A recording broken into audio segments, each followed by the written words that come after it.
अस्सलाम वालेकुम नाज़रीन, मैं हूं आसिम खान और आप देख रहे हैं BBN चैनल।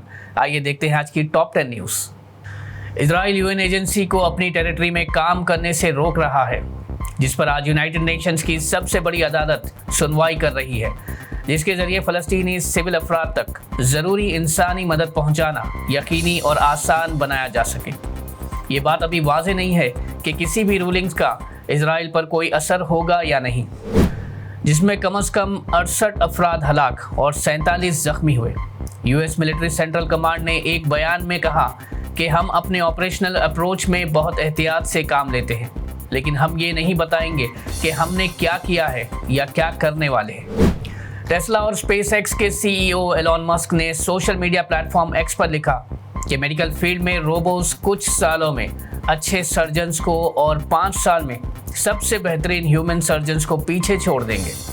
एलॉन मस्क ने कहा कि उनकी brain computer interface company Neuralink robots पर इन्हिसार करती है, क्योंकि ब्रेन कंप्यूटर इलेक्ट्रोड इंसर्शन का काम इंसानों के लिए मुमकिन नहीं है। हिंदुस्तानी डिप्लोमेट आनंद प्रकाश, जो अफगानिस्तान के साथ ताल्लुकात देख रहे हैं, काबुल में तालिबान के acting foreign minister Amir Khan Muttaqi से मुलाकात की और सियासी डेवलपमेंट्स पर गुफ्तगू की। तालिबान फॉरेन मिनिस्ट्री ने पहलगाम में 22 अप्रैल को हुए टेरर अटैक की शदीद मजम्मत की और कहा है कि ऐसे वाक़यात अमन और तहफ़्फ़ुज़ के निज़ाम को मुतासिर करते हैं।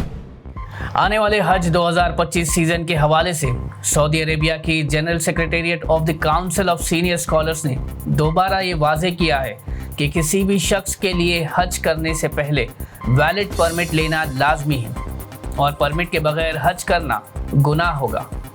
काउंसिल ने परमिट की शर्त पर अमल करने की अहमियत पर जोर देते हुए कहा कि इस पर अमल करना इंतहाई ज़रूरी है ताकि बड़े ख़तरों और नुकसानात से बचा जा सके। शिन्हुआ न्यूज़ एजेंसी की रिपोर्ट के मुताबिक चाइनीज़ फॉरेन मिनिस्टर वांग यी ने पाकिस्तानी डिप्टी प्राइम मिनिस्टर और फॉरेन मिनिस्टर इसहाक डार के साथ टेलीफोन पर गुफ्तगू की। चाइना ने पहलगाम टेरर अटैक पर तेज़ और मुनसिफाना तहकीकात का मुतालबा किया है और अपने दोस्त पाकिस्तान की सॉवरेनिटी और सिक्योरिटी इंटरेस्ट की हिफाजत में सपोर्ट का इजहार किया है। भारतीय फौज ने बताया कि पाकिस्तानी फोर्सेस ने LOC पर सीज़ फायर का तवक्को बरकरार रखने में नाकामी दिखाते हुए जम्मू और कश्मीर के पूंछ और कुपवारा डिस्ट्रिक्ट्स में गैर ज़रूरी फायरिंग की। भारतीय फौज ने भी इसका फ़ौरन और असरदार जवाब दिया है।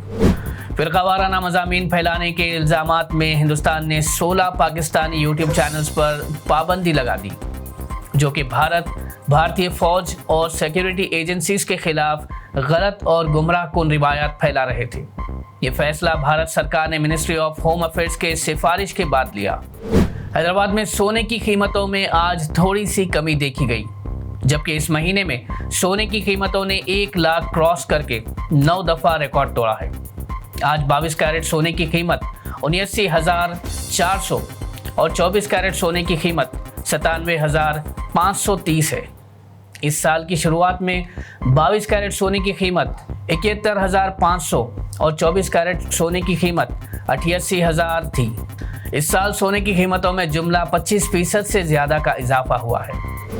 महाराष्ट्र में AIMIM चीफ असदुद्दीन ओवैसी ने पाकिस्तान पर पहलगाम टेरर अटैक के हवाले से सख्त तनकीद की और कहा, पाकिस्तान हमेशा अपने आप को न्यूक्लियर पावर कहकर डांग मारती है।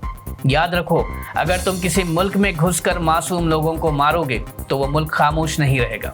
असद ओवैसी ने यह भी कहा कि तुम भारत से सिर्फ आधा घंटा नहीं बल्कि आधी सदी पीछे हो। असद ओवैसी ने साथ ही साथ बिलावल भुट्टो की धमकी को बचकानी बात बताया। तो नाज़रीन, ये थी आज की टॉप 10 न्यूज़। देखते रहिए BBN चैनल। मुझे दीजिए इजाज़त। अल्लाह हाफिज़।